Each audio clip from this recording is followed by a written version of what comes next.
नमस्कार श्रोताओं, आज हम जिस विषय पर चर्चा करने जा रहे हैं वह है भारतीय संस्कृति के महापर्व, जिसे विश्व का सबसे बड़ा धार्मिक मेला माना जाता है, यानी कुंभ। कुंभ आस्था का सैलाब है जो पूरे विश्व को अपनी ओर खींचता है। तो आज हम आपको इसी से जुड़ी एक कहानी सुनाने जा रहे हैं। ये कहानी है सूरज और उसके नाना नानी की। ये आपकी भी कहानी हो सकती है। तो आइए सुनते हैं कहानी कुंभ। जय गंगा मैया। अरे मर गया, कितना ठंडा पानी है। सूरज अपने नाना जी के साथ कंधों तक ऊंचे पानी में खड़े होकर अंजलि में जल भर उगते हुए सूर्य को प्रणाम कर रहा था। उसकी नानी संगम के स्थल पर, जहां गंगा, यमुना व अदृश्य सरस्वती नदियां मिलती हैं, नाव पर बैठी थीं। नानी की उंगलियां माला पर जाप कर रही थीं और चेहरे पर भीनी सी संतोष भरी मुस्कुराहट थी। प्रयागराज में कुंभ के दौरान आने की उनकी बरसों की इच्छा जो पूरी हो गई थी। चांदनी ने नाना की बाह खींचते हुए पूछा, नाना, कुंभ मेला कितने सालों से मनाया जाता है? नाना बोले, माना जाता है कि यह मेला 2000 वर्ष पुराना है।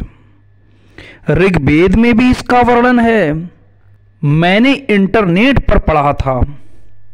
सम्राट हर्षवर्धन के राज्य में चीनी यात्री वेन सांग ने भी अपने वृतांत में इसके बारे में लिखा है। सूरज ने गर्व से कहा। नदी पर असंख्य छोटी नावें थीं। उन पर लगे केसरिया झंडे हवा में लहरा उठे थे। बहुत से श्रद्धालु नाव पर बैठकर ही पूजा कर रहे थे। लहरों पर बैठे हिल रहे पक्षियों के समूह धैर्य से भोजन मिलने की प्रतीक्षा कर रहे थे। पक्षियों के अन्य समूह आसमान में चक्कर लगा रहे थे, मानो कि वे Guinness book of world record द्वारा प्रमाणित विश्व के सबसे बड़े धार्मिक सम्मेलन में भाग लेने आए हों। किसी की बांसुरी की मधुर धुन और सूर्य की स्वर्णिम किरणों में चमकता हुआ दृश्य इतना सुंदर था कि वह काल्पनिक लग रहा था। तट पर वापस पहुंचने पर बच्चे नाश्ता करने को उत्सुक थे। उनके भागते हुए कदम नानी की आवाज से रुक गए। बच्चों, यहां बड़ों का हाथ पकड़कर चलो। यहां भीड़ में खोना बहुत आसान है। अनेक रंग बिरंगे स्टॉल में खाने के नाना प्रकार के व्यंजन मिल रहे थे। नाना सबको बनारसी कचौड़ी भंडार ले गई। सब लकड़ी की बेंचों पर बैठे। पत्तल में गर्मा गर्म दाल की कचौड़ी व जलेबी और कुल्हड़ों में मलाईदार दूध दिया गया। दुकान के मालिक वृद्ध थे, परंतु उनकी कमर बिल्कुल सीधी थी। सिर पर लाल पारंपरिक पगड़ी और घुमावदार मूंछों में वे राजसी लग रहे थे। हंसते हुए उन्होंने बच्चों से पूछा, तो तुम अपने सब पाप धुआए? सूरज ने उत्तर दिया, जी हां, कुंभ में पवित्र नदी में डुबकी लगाने से सभी पाप धुल जाते हैं। मैंने प्रण किया है कि प्रयास करूंगा कि भविष्य में कोई गलत कार्य ना करूं। अपनी जीभ से मलाई से बनी मूंछ को चाटते हुए चांदनी ने पूछा, नानी, मेरी टीचर की माताजी मध्य प्रदेश में रहती हैं और उन्होंने वहां कुंभ में भाग लिया था। क्या कुंभ वहां भी मनाया जाता है? हां, कुंभ मेला हर 3 साल बाद बारी बारी से 4 स्थानों पर मनाया जाता है। उत्तर प्रदेश में प्रयागराज, उत्तराखंड में हरिद्वार, मध्य प्रदेश में उज्जैन व महाराष्ट्र में नासिक में। प्रत्येक 12 वर्षों में पूर्ण कुंभ होता है, नानी ने बताया। नाना जो बच्चों का ज्ञान बढ़ाने का कोई अवसर नहीं खोते थे। उन्होंने इन चारों स्थानों की नदियों के नाम बताए। प्रयागराज में गंगा, यमुना व सरस्वती का संगम, हरिद्वार में गंगा, उज्जैन में पाताल नदी, सिप्रा और नासिक में गोदावरी। कुरकुरी जलेबी का अगला कौर लेते हुए चांदनी बोली, पर इन्हीं 4 स्थानों पर ही क्यों? नाना से पहले दुकानदार ने नाटकीय अंदाज में उत्तर दिया। सबसे लोकप्रिय पौराणिक कहानी है कि देवता और राक्षसों के बीच युद्ध में देवता हार गए। तब वर्षा के देवता इंद्र ब्रह्मा जी के पास गए, जो उन्हें लेकर मदद के लिए भगवान विष्णु के पास पहुंचे। विष्णु जी ने समुद्र मंथन का सुझाव दिया। मंद्राचल पर्वत को मथनी बनाया गया और वासुकी सर्प देवता को रस्सी।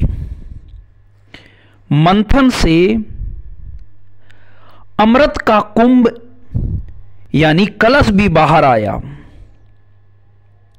अमृत जिससे व्यक्ति अमर हो जाता है, उस कलश को पाने के लिए हुई लड़ाई में अमृत की कुछ बूंदें 4 स्थानों पर गिरी।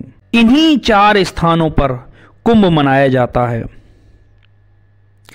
अब बच्चे अपने टेंट वापस पहुंचने के लिए उत्सुक थे। जहां तक नजर जाती टेंटों की पंक्तियां दिख रही थीं। इन टेंटों में 20,000 से अधिक बिस्तर लगाए गए थे।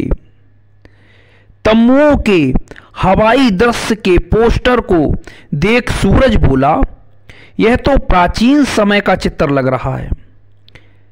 तम्बुओं का शहर। एक विशाल रंग बिरंगे पंडाल में प्रवचन चल रहा था। हजारों लोग दरियों पर बैठे हुए ध्यान से सुन रहे थे। माइक्रोफोन पर आवाज गूंजी, कुंभ मेले के आयोजन का स्थल सूर्य, चंद्रमा और बृहस्पति ग्रहों की विभिन्न राशियों के स्थानों से तय होता है। इन नक्षत्रों से एक अद्भुत लौकिक घटना होती है, जिसमें कुंभ में नदी में स्नान करने से व्यक्ति जन्म और मृत्यु के चक्र से छुटकारा पा जाता है और मोक्ष प्राप्त कर लेता है। विशाल भीड़ ने उत्साह में तालियां बजाईं। नींद लेने के बाद बच्चे फिर उत्साहपूर्वक अपनी मेघा मौसी, जो कि मेला अधिकारी के दफ्तर में काम करती थीं, के साथ जाने के लिए तैयार थे। मौसी मेला शहर, जो कि विश्व का सबसे बड़ा बनाया हुआ अस्थायी शहर था, उसकी विभिन्न व्यवस्था की इंचार्ज थीं। मेघा ने कहा, आओ बच्चों, चलकर देखते हैं मेले में क्या क्या हो रहा है। बच्चे प्रसन्न थे कि नानी के जोर देने पर उन्होंने स्वेटर पहन लिए थे, क्योंकि धूप के बावजूद हवा बहुत ठंडी थी।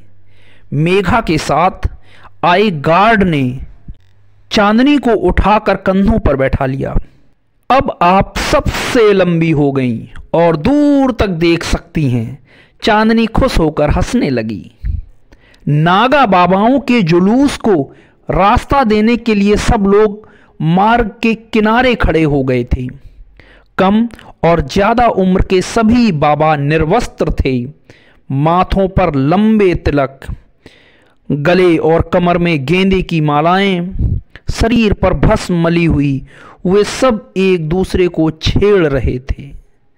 सभी बालकों की तरह प्रसन्न चित्त लग रहे थे कि वर्षों से प्रतीक्षित कुंभ स्नान करने जा रहे थे। सूरज से रहा ना गया, बोला, मौसी, क्या इन्हें सर्दी नहीं लगती? हाँ, लगती है, परंतु यह दृढ़ इच्छा शक्ति से उसे स्वीकार कर लेते हैं। मनुष्य का मन इतना शक्तिशाली होता है कि वह असंभव को भी संभव बना देता है, यदि वह वास्तव में चाहे तो। थोड़ा आगे हठ योगियों का अखाड़ा था। ये अपने शरीर से कठोर तपस्या करते हैं। चांदनी ने अचंभित होकर देखा, रस्सियों जैसी लंबी जटाओं के साधु केवल एक पैर पर खड़े थे। उन्होंने दूसरे पैर को मोड़कर कपड़े की बेल्ट से शरीर से बांध रखा था। एक अन्य साधु ने एक बांह उठा रखी थी। उपयोग न करने के कारण वह बांह बेहद पतली हो गई थी। सूरज का हाथ पकड़ते हुए मेघा उसे आगे ले चली। बच्चों, 8 सप्ताह के कुंभ मेले में 12 करोड़ यात्री आएंगे। क्या तुम जानते हो 12 के आगे कितने जीरो लगेंगे? 7 जीरो। गोल आंखों से बच्चों ने सिर हिलाया। शायद इतने सारे लोगों की वे कल्पना भी नहीं कर सकते थे। चांदनी बोली, मौसी, इतने सारे लोगों के लिए शौचालय? मेघा ने जवाब दिया, 1 लाख से भी अधिक शौचालय बनाए गए हैं और हजारों कॉलेज के लड़के लड़कियां स्वच्छता प्रहरी यानी सफाई की सुरक्षा करने वाले बने हैं।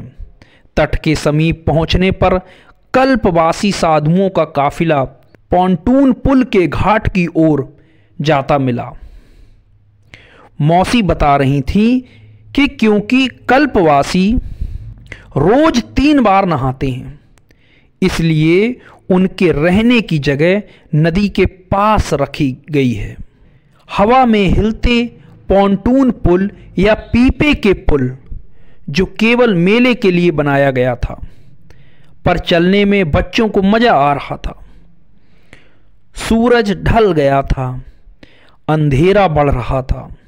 अचानक मेला शहर की बत्तियां जल गईं। अरे मौसी, यह तो परियों के देश जैसा जगमगाने लगा है। हंसते हुए चांदनी बोली, सामने के घाट पर पंक्ति में खड़े पंडितों ने गंगा आरती शुरू की। 7 स्तर के दीपदान लहरा रहे थे, घंटियां बज रही थीं। सबने भक्ति से सिर झुकाकर हाथ जोड़कर प्रणाम किया। बच्चे बड़े हनुमान मंदिर, जिसे हाई कोर्ट के पास स्थित होने के कारण जस्टिस हनुमान जी भी कहा जाता है, में दर्शन कर यमुना नदी के किनारे पर पहुंचे, जहां प्रयागराज का किला था। गार्ड ने बताया, यह किला 1583 में बादशाह अकबर ने बनवाया था।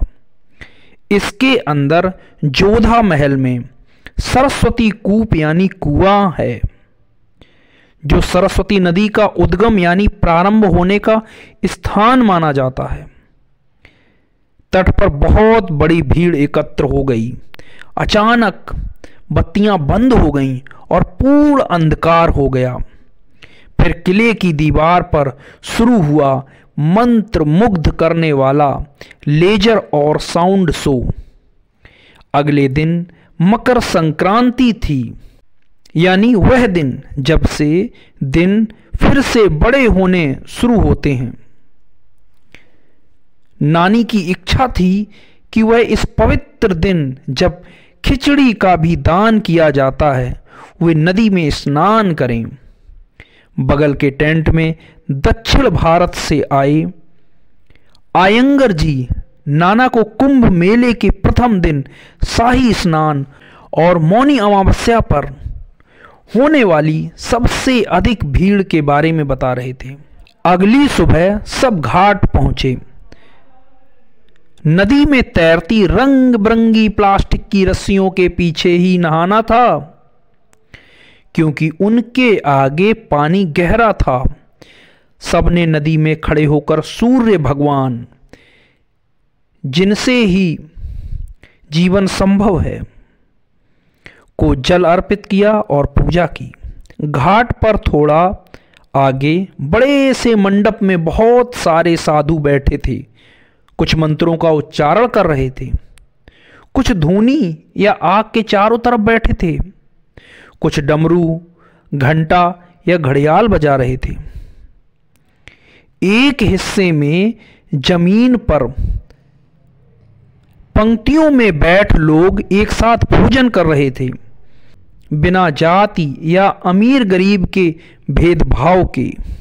नाना ने बच्चों को समझाया, देखो पूरे देश से भी लोग कुंभ मेले में आते हैं। सब आपस में विचार विमर्श बातचीत करते हैं। एक दूसरे की बात समझने से ही समाज में एकता रहती है। दूसरे से सहमत ना हो फिर भी उसकी बात सुनना महत्वपूर्ण है। मेले में अलग अलग भाषाओं और संस्कृति के लोगों के आने से राष्ट्रीय एकता भी मजबूत होती है। बिना एकता के हम प्रगति नहीं कर सकते। जीप में बैठने से पहले बच्चों को मेघा मौसी ने प्यार से लिपटा लिया। उन्होंने सूरज और चांदनी को कुंभ के लोगो यानी प्रतीक चिन्ह की जैकेट दी। लोगों में एक सुंदर सा मंदिर, साधु, नदी, शुभ कलश बना था और सर्व सिद्धि भवः लिखा था। मौसी ने बताया, यह माना जाता है कि ब्रह्मांड का आकार कुंभ यानी कलश जैसा है। इसके अंदर 84 लाख प्रजातियां हैं, जिसमें देव, देवी, नदी, मनुष्य, पशु पक्षी, वृक्ष आदि हैं। यह भी माना जाता है कि विष्णु, महेश व ब्रह्मा जी की त्रिमूर्ति क्रमशः कलश के मुख, गले या तंग भाग और तली में और देवियां मध्य भाग में हैं। जीप मेला शहर को पीछे छोड़ रेलवे स्टेशन की तरफ जा रही थी। नानी मुस्कुराई और बोली, कुंभ का संदेश सर्व सिद्धि भवा है, यानी सब कुछ संभव है। बच्चों, बड़े सपने देखने, ऊंचे लक्ष्य बनाने, धैर्य के साथ परिश्रम करने से तुम असंभव को भी हासिल कर लोगे।